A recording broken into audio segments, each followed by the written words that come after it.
like, share and subscribe. बिस्मिल्लाहिर्रहमानिर्रहीम। नाज़रीन कराम, मैं प्रोफेसर मोहम्मद तारिक राना सियासी चौपाल से आपसे मुखातिब हूँ। आपसे रिक्वेस्ट है कि मेरे चैनल को लाइक और सब्सक्राइब कर लीजिए। और नाज़रीन कराम, आज की ये वीडियो इंतहाई अहम होने जा रही है और आपसे एक रिक्वेस्ट है कि इसको स्किप मत कीजिएगा। आज जैसा कि आप जानते हैं कि आईसीसी का एक वफ्द गुज़श्ता दिनों लाहौर के दौरे पर था और गुज़श्ता रात इस वक्त की मुलाकात पाकिस्तान क्रिकेट बोर्ड के वफ्द से हुई। सबसे पहले तो आपको बताते चलें कि इस वक्त में कौन कौन मौजूद था।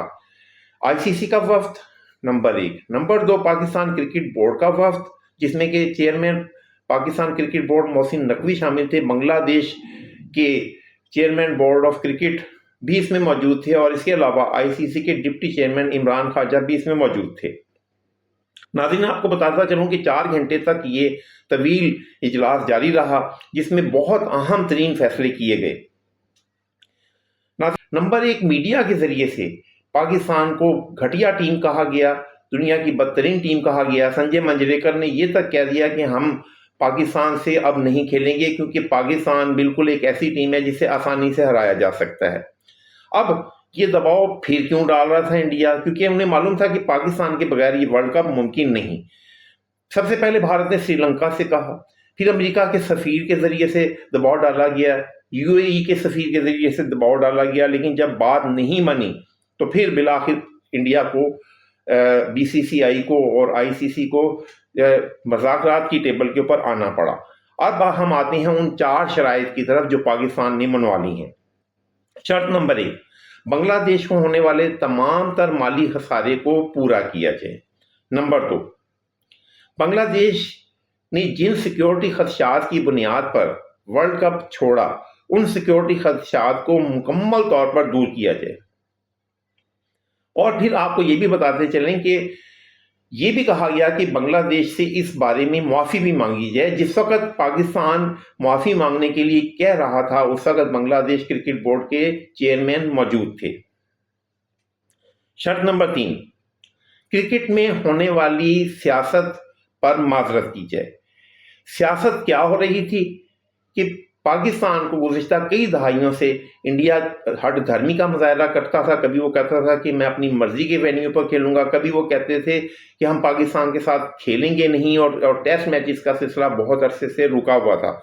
तो पाकिस्तान ने इस सिलसिले में अपने खदशात का जो मुजाहरा किया, उस बात को भी मान लिया गया। और आप ये भी जानते हैं कि गुज़िश्ता दिनों एशिया कप में इंडियन टीम ने पाकिस्तान के चेयरमैन से ट्रॉफी लेने से भी इनकार किया था और इसके अलावा हाथ भी नहीं मिलाया था और इंतहाई बदअखलाकी का मुजाहरा किया था। ये बात भी पाकिस्तान क्रिकेट बोर्ड ने मनवा ली है। शर्त नंबर 4, रेवेन्यू शेयरिंग। आप जानते हैं कि वर्ल्ड कप में जुआ भी होता है, वर्ल्ड कप में अरबों डॉलर इन्वॉल्व होते हैं। इसमें जो मीडिया कवरेज है उस पर बेशुमार जो है पैसा कमाया जाता है और हिंदू बनिया कभी मुज़ाकरात की टेबल पर ना आता। लेकिन उन्हें मालूम था कि अगर वर्ल्ड कप में पाकिस्तान ने शिरकत ना की तो उन्हें शदीद माली नुकसान होने जा रहा है और चमड़ी जाए पर दमड़ी ना जाए के असूल को मद्देनजर रखते हुए हिंदू बनिया ने बिलाखिर जो है वो पाकिस्तान की सारी शर्तें मान ली। अब आपको बताते चलें कि रेवेन्यू शेयरिंग क्या है। रेवेन्यू शेयरिंग इस तरह से है कि भारत को एक तरफ अरबों डॉलर मिलते हैं, जबकि पाकिस्तान को सिर्फ 5 या 6% जो है वो कुल मुनाफे का मिलता है। तो पाकिस्तान ने ये कहा कि जो भी रेवेन्यू शेयरिंग है वो एक फार्मूले के तहत होनी चाहिए, वो इक्वल बेसिस पर होनी चाहिए, उसमें किसी किस्म की जो है वो गैर जानिबदाराना अप्रोच को मद्देनजर ना रखा जाए।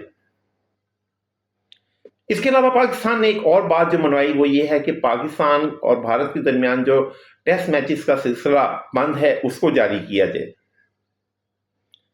और मैदान में जो गैर अखलाकी रवैया पाकिस्तान के साथ रवा रखा जाता है उसे ख़त्म किया जाए, क्रिकेट को सियासत से पाक किया जाए। आईसीसी ने पाकिस्तान के मौक़िफ़ को मुकम्मल तौर पर मान लिया है और उन्होंने कहा है कि हम पाकिस्तान के तमाम जितनी भी ये शराइत हैं उन्हें मानते हैं, लेकिन आपको एक बात बताते चलें कि इसके बावजूद कि इस मीटिंग में तमाम तर शराइत पाकिस्तान की मान ली गई हैं, लेकिन उसके बावजूद भी पाकिस्तान का जो वफ्द वहाँ पर मौजूद था उसने कहा कि آپ کو ہم یہاں پر کوئی جواب نہیں دے سکتے. آپ کی تمام باتوں کو ہم نے نوٹ کر لیا ہے. چونکہ پاکستان میں جو ابھی گزشتہ دنوں پاکستان نے انڈیا کے ساتھ نہ کھیلنے کا فیصلہ کیا تھا، وہ پاکستان کی حکومت کا فیصلہ تھا، پاکستان کے وزیر اعظم کا فیصلہ تھا. تو اب یہ بات کیبنٹ میٹنگ میں جائے گی. وہاں کیبنٹ میٹنگ جو فیصلہ کرے گی اس کو وزیر اعظم اناؤنس کریں گے، اور اس کے مطابق جو ہے جو فیصلہ ہوگا وہ ہم آپ کو بتا دیں گے. تو اس طرح سے جو ہے پاکستان نے ابھی بھی اس ساری بات کو جو ہے نوٹ کرنے کے بعد گورنمنٹ کے کورٹ میں جو ہے وہ گیند پھینکی ہے، اور اب جو گورنمنٹ فیصلہ کرے گی اس کے مطابق جو ہے وہ یہ میچز ہوں گے. اگر پاکستان، جو کہ محسوس تو یہی ہوتا ہے کہ پاکستان یہ ورلڈ کپ لازمی کھیلے گا، اور آپ کو یہ جان کے خوشی ہوگی کہ 99% یہ چانسز موجود ہیں کہ پاکستان کا 15 تاریخ کو میچ لازمی ہوگا، اور پاکستان اس ورلڈ کپ میں پوری طرح سے شامل ہوگا، اور بنگلہ دیش بھی شامل ہوگا. لیکن پاکستان نے اپنے وقار، اپنی عزت کو مجروح نہیں ہونے دیا، اور اپنے وقار کا سودا نہیں کیا، اور پہلی مرتبہ ہندو بنیے کو گھٹنے ٹیکنے پر مجبور کر دیا، اور ہندو بنیا جو ہے وہ پاکستان کی تمام باتوں کو مان گیا. تو ناظرین، یہ تھا میرا ویلاگ. اگر آپ کو یہ پسند آئے تو لازمی طور پر لائک اور شیئر کیجئے، اور کامنٹ سیکشن میں جا کر اپنی قیمتی رائے سے ضرور آگاہ کیجئے. والسلام.